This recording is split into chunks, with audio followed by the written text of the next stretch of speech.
first approach our art not with our hands, but with our minds. We all develop thought patterns and limiting beliefs that prohibit us from being where we want to be in life, and creative work is no exception. Here, we attack those obstacles head-on, adopting new ways of thinking, so that we can stop starving and start creating. We must master our mindset. Chapter 1. You aren't born an artist. I had been my whole life a belle, and never knew it until at that moment I was lifted and struck. Annie Dillard. Adrian Cardenas grew up in Miami, Florida, as the son of Cuban immigrants.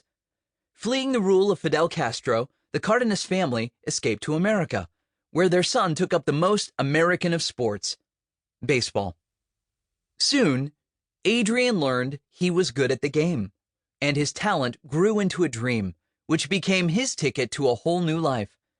It was an organic process, learning to play. There's this call and response that goes on, he recalled. The next step is to play in this league. Do people want you? Yes, sure. So then you're playing in that league.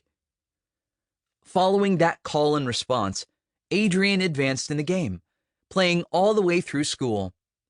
In 2006, he won the Baseball America High School Player of the Year award and was drafted out of high school by the Phillies. In 2012, he went to play for the Chicago Cubs, and that was the year that changed everything. In the majors, Adrian was in the best shape of his life, making more money than he or his immigrant parents ever could have dreamed, building a career based on the rules we know all too well. Get a good job, do it well, and work hard until you retire.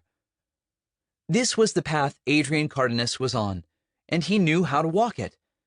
With the signing bonus of nearly $1 million, he was every bit the success story we imagine. It had taken Adrian years to get to this point, and now he was finally enjoying the fruits of his labor. He had everything he had ever wanted.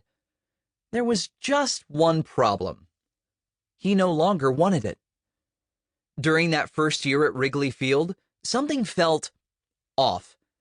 It was a feeling that had been haunting the baseball player for some time. In the minors, players teased him for reading Tolstoy in the locker room. In the majors, he noticed how different his idea of a good time was from that of his teammates. He celebrated getting drafted by entertaining friends with Gershwin numbers on the piano. They celebrated by partying. The more of this life he lived, the more he felt like a misfit, and the more he realized that in following one dream, he'd abandoned another.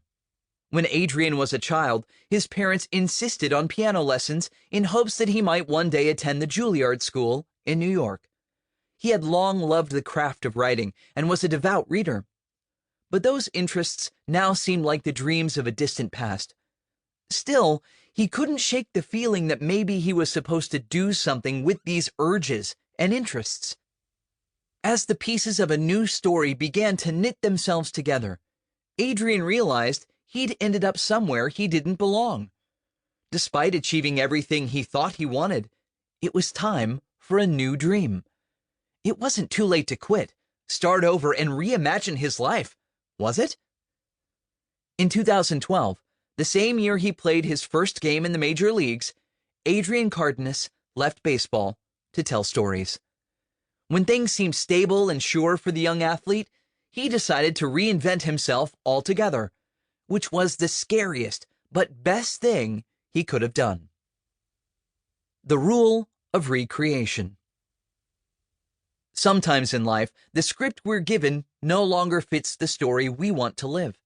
We realize the rules we were following were assigned by someone who did not have our best interests in mind. And now, we must do something about it. Whether we changed our minds or realized the path we were on wasn't leading where we thought, we all have a choice about who we become. We can go in the direction of what is expected of us, or we can enter a world of possibility and reimagine our future. Now, we come to the first rule of the new Renaissance.